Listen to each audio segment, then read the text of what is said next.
All right, what's on the bench today? Made by the Belden Corporation. I hope they're still around. Belden made some of the best wire.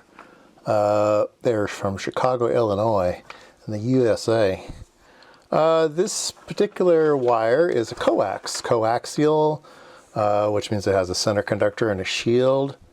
And this is RG59/U. So RG59 is used a lot in cable TV and stuff. They seem to use a different RG6 now or something like that. They use a different cable these days, but back in the day, this was all the rage.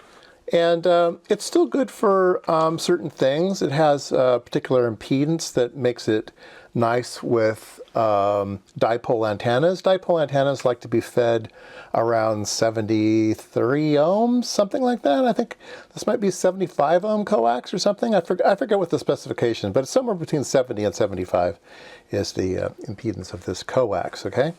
But what we're interested in is the length, okay? How long is this? I don't know. It's a big spool. So we're gonna do some fun experiments with it here. All right, so let's move this a little bit towards the camera. All right. And always fighting the reflections. Let's turn off some things here. We don't need channel 3. We're just looking at channel 1. All right, so we're going to be using the wave generator. So let's go take a look at that waveform generator. We're going to set it for pulse. I'm going to set it up for 100 kilohertz and a 2 microsecond pulse, okay? And it doesn't really, 1 volt peak to peak. That doesn't really matter, okay? So my wave generator output is down over here. So we can use a just an adapter here so I can put a scope probe on it. We'll put channel 1 on the output of the pulse generator. So there we go. Let's see here, horizontal. Yeah, so I'm getting these pulses, bang, bang, bang, bang, bang. And the pulse width, this is 1 per division, and we have 2 microseconds per division. So there we go, we're getting 2 microsecond pulses out of the thing, okay? Let's turn up the brightness here a little bit. Turn up that, and turn up the grid here, okay. All right, so let's go ahead and feed that. So I'm going to put this end of the coax onto here, and we'll put the other end onto, let's say, channel 3. All right, so I've hooked up this wire. It goes through the spool, and then it goes into channel 3. And this is the picture I wanted to give you. So we have, let's turn up this a little bit. So we have, this is the pulse, and that's the, after it goes through the wire, it's shifted over because it takes time to go over there. How long does it take? Well, if you do the calculation of the speed of light, you'll find out that the speed of light travels about 11.8 inches in 1 nanosecond. So depending on how long your wire is, you got that many tens of nanoseconds. And so it takes some time. So we can measure the distance between these two. So let's turn on some markers. And we have, let's see here, marker, yeah, here. Okay, so we have about 144 nanoseconds. So 144 nanoseconds takes 1 foot basically to go a nanometer. So we should have about 144 feet. And I don't think we do. So we have to imagine that the speed of light is in a vacuum and the speed of light in wire is slower, okay? In copper, it's pretty close. It's 99%, 99 point something percent of the speed of light. But we have coax, and the electromagnetic wave moves inside of the dielectric the wire, there's a insulator between the center conductor and the braid. And in this particular type of wire, it's a solid polypropylene or something like that. So it's quite slow. It's like 60, it only travels at about 60, maybe 65% the speed of light inside this cable. So it's a slow cable. So you can imagine that if that says it's 144 feet, it's probably only around 110 feet or maybe 100 foot. Maybe it's a 100-foot spool. And the speed of light is just what it is. Anyway, that really doesn't matter so much as the distance. It takes 144 nanoseconds to go through this wire, okay? Okay, so that's one thing I want to show today. Now, the next thing I want to show is something that happens when I'm going to remove the coax, and I'm going to turn off channel 3. We don't need that any longer. And we get this weird bumpy thing.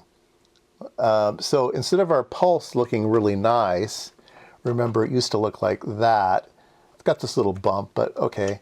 Now it's got all kinds of crazy bumps. And that's what I want to talk about today, is all these crazy bumps, okay? So let's go to here. And we're sending us just a step, but it goes up and then over, then up again, and then down a little bit, and then right there it kind of goes up a little bit again. So what's going on here? Well, let's turn our markers back on, okay? And remember that the electrical signal took about 144 nanoseconds to go through the wire, and I haven't changed the cursor, so this weird bump here is twice the length of the coax. Oh, that's interesting. So I have an end, right? So this is an open. What happens when you put an open on a VNA? Everything gets reflected back, right? The RF energy can't go out because it's not terminated. There's no load on this end, and so it reflects, 100% of the signal reflects back in. And so it takes 244 nanoseconds for it to take a round trip, and then it goes boom. Why does it then go up? Okay, well, we're sending out a signal, and half of it's going out, but then after a while, a reflection happens, and that reflection adds to the original signal. So this portion, this step here, is because of all of that energy reflecting back. It's not exactly the same amplitude, and that's because coaxes are lossy. So we don't get 100% back. There's loss in the coax. And so that loss makes this little bump a little bit shorter than this bump. But that bump is because of that back reflected wave. Well, what happens to that back reflected wave? Well, some of it gets absorbed, some of it gets reflected back out, and then here it gets reflected a second time. So it drops a little bit here because it's gone through up and down here, and then that's gone through up and down, and it kind of settles out at some number. Okay, so yeah, that's because it's not terminated. So let's go ahead and terminate it. So I'm going to terminate it with 50 ohms and see how our waveform goes. Well, it got better. So now it has a dip here, okay, and so we're getting a reflection back, but it's lower, okay, and but it's happening at exactly twice. Now the 50 ohms in the system, remember, it was 75 ohm coax or somewhere in there, so this is not a good match. This is too much. The 50 ohms loads it too much, and that's why it's dropping here. We've got too much load. We want to have a perfect load, okay? All right, so we're going to put a perfect load on the end of the coax. I'm going to do that with this device. It's coax, and it's got a variable resistor on the end. And if I put it on, look at that, it's perfect, okay? So now our pulse is exactly perfect. So in this particular case, we've adjusted the resistor to be the impedance of the system, all right? So if I go here with a tweaky tool on the resistor, I can change it, and I can make it do that, and I can change it, and I can make it do that. So this is probably about 50 ohms because we already measured that one.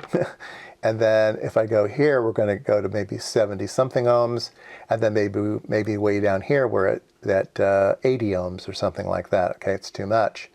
So right about where they're nice and perfect together, let's make it a little bit bigger even. Let's see here. Let me go ahead and turn that thing down there. Yes, we can get a better picture here. And let me turn my markers off, get a best picture, and we'll try to get the best we can here, okay? And this is kind of like calibrating a scope probe, right? Okay. So right about there is about as good as it gets. We're going to get some tiny, tiny little reflections due to this little length of wire here at the end. It's not perfect. It's going to be a little teeny inductor. And this system's not perfect, but I claim this is the impedance of the system. So let's measure that. Let's measure that resistor and see what it has to say. All right, so let's see if we can't measure the resistance of this potentiometer. Put one there. We'll put one there. There we go. 72 ohms. Okay, so I claim that Coax is 72.13 ohms. So it's an interesting way to measure the to measure the impedance of your coax. It's one, there's tons of ways to do that, and we used this. We used the funny waveform to our advantage. All right, so we used that funny waveform to our advantage. All right, we got some wire laying around. Try out the experiment. It's fun.